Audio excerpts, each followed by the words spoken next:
ये बर्रा वाले महाराज जी की आप सभी पर बड़ी अच्छी अनुकंपा है और भगवान श्री रामचंद्र जी की और हमारे कन्हैया भगवान श्री कृष्ण की ना इस प्रकार से असली अनुकंपा जब होती है तब जाकर के इस प्रकार का सत्संग हमको प्राप्त होता है। बिन सत्संग विवेक न होई, राम कृपा बिनु ईश्वर की कृपा से हमको सत्संग नहीं मिल सकता ना। बिन सत्संग और बिना सत्संग से हमको विवेक नहीं मिलेगा। विवेक से क्या होता है, हम सत्य असत्य का अच्छी तरह से जानकारी ले सकते हैं कि अरे ये सही है ये गलत है। अब इसके बाद हमें करना क्या है, तो ये हमको विवेक से वो ज्ञान प्राप्त होता है।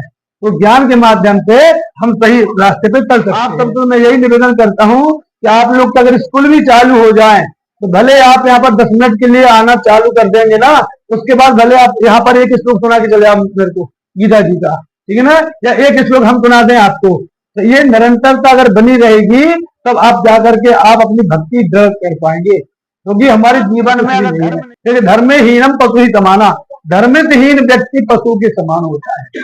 करे जो न तरे भवसागर नर समाज पाए, उसको निंदक मंदमती आत्महंगति जाए। गोस्वामी तुलसी जी कह रहे हैं जो अपनी आत्मा का कल्याण नहीं करते, इस दुर्लभ मनुष्य शरीर पा करके अपना कल्याण नहीं करते, उसको आत्महत्या का पाप लगता है। जिन हरि भगत हृदय नहीं आनी तो जीवित सब समानते प्राणी। फिर जिसके हृदय में ईश्वर की भक्ति नहीं है वो जीती जी मुर्दा है। क्या बता रहे हैं, वो जीती जी मुर्दा है। वो मुर्दा व्यक्ति कोई काम कर नहीं रहता। मुर्दा व्यक्ति बताओ किसी ने देखा कोई प्रयोग होता क्या उसका? कोई प्रयोग नहीं है। अगर हमारे हृदय में भी ईश्वर की भक्ति नहीं है, हम भी मुर्दे के अलावा कुछ नहीं है, ठीक है ना। तो हमें मुर्दे नहीं बनना है, हमें ईश्वर की भक्ति चाहिए। और भक्ति क्या है, हमको सब कुछ देने वाली है। भक्ति स्वतंत्र सकल गुण खानी, फिर तो वही आ गई कि बिन सत्संग ना पावहि प्राणी। तो भक्ति स्वतंत्र है और सकल गुणों की खानी। ऐसा कोई गुण नहीं है जिसको भक्ति मैया देने में समर्थ ना हो। विश्व की हर एक चीज देने में समर्थ है। एक सत्संग रूपी संपत्ति विश्व में हर चीज दे सकती है। कह मध्य की रति गति भूति भलाई, तो जब दे जितना जहां जही पाई। क्या तो जाना में सत्संग के प्रभाव बता रहे हैं, फल तो बहुत दूर है। ये प्रभाव बता रहे हैं, ये उसका प्रभाव है, बोले ना। मतलब ईश्वर के प्रभाव से सर्व भी गरुड़ को खा लेता है।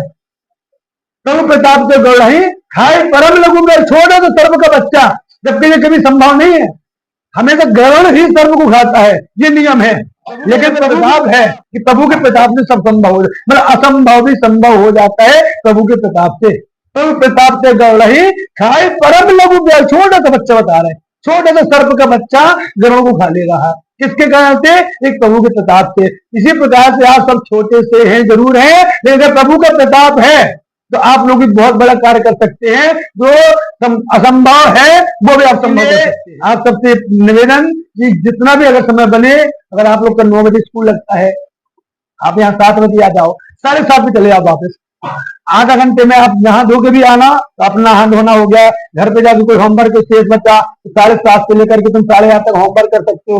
भोजन प्रसादी पाओ, अपनी स्कूल चले जाओ, क्योंकि वो पढ़ाई भी अनिवार्य है और जीवन में धर्म रूपी पढ़ाई भी अनिवार्य है। क्योंकि धर्म नहीं है जीवन में हमारा कुछ भी नहीं है।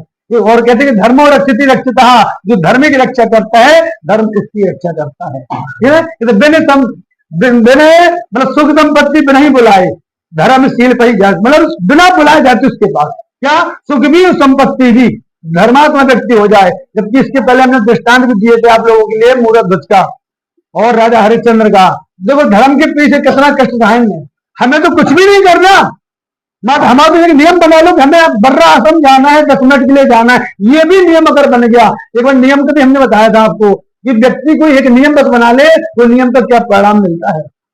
कुमार बताया था ना कि कुमार के में एक गुरुजी ने बोला कि एक नियम बस बना लो आप। उसने कहा ठीक है, एक काम करो, ये हमारे पड़ोसी हैं, हम इनको देखेंगे उसके बाद भोजन की क्या करेंगे। उसने ये नियम बना लिया। ये नियम उनका 1 साल चला, 2 साल चला। अब 2 साल के बाद एक दिन क्या होगा, वो लड़का भी बड़ा हो गया और ईटा पारने हाथ में चला गया। तो मट्टी खोदे तो उसको हड़ा मिल गया। उसने कहा दिन में जाएंगे तो लोग देख लेंगे यार इसको हड़ा मिल गया, है ना। उसने कहा एक काम करो अपन रात्रि में चले। अब लेकिन उसका नियम था कि इसको देखेंगे तब खाना खाएंगे। अब वो घर में चक्कर लगा रहा, 10 बजे गया, मम्मी ने बोले तुम्हारा भट्टा कहाँ लगता है ये बताओ। उसने कहा नहीं गई, तो लड़का ने गाड़ी उठाई नहीं गई, चला गया। उसको देखेंगे फिर खाना खाएंगे। तो वहां गया, अब क्या कहना, मैंने देख लिया मुझे यार उसने हरा देख लिया, और जबकि इसके नियम में कि हमने इसको देख लिया, हम खाना खा लेंगे आकर के, तो क्या भैया इधर तो क्या भैया आ तो ले लीजिए, कोई समझे बताइए। तो कहने का मतलब ये है कि नियम, एक छोटा सा नियम बनाया उसने, लेकिन प्राप्ति क्या हो गई, एक संपत्ति, ठीक है ना। इसी प्रकार से हम एक नियम बनाना है। हम क्या आज 40 लड़के हैं, अगर कभी कोई 2-5 लड़के नहीं आ पा रहे तो ये मत सोचे कि ये नहीं आ रहा, कि ये नहीं आ रहा, ये नियम बना लो कि हमको जाना है। जैसे हम 18 महीने हो गए लगभग, हमारे इंदिरा में प्रभात फेरी चालू है 22 जनवरी से, तो ये 22 जून आने वाली है, 22 जून को 18 महीने पूर्ण हो जाएंगे।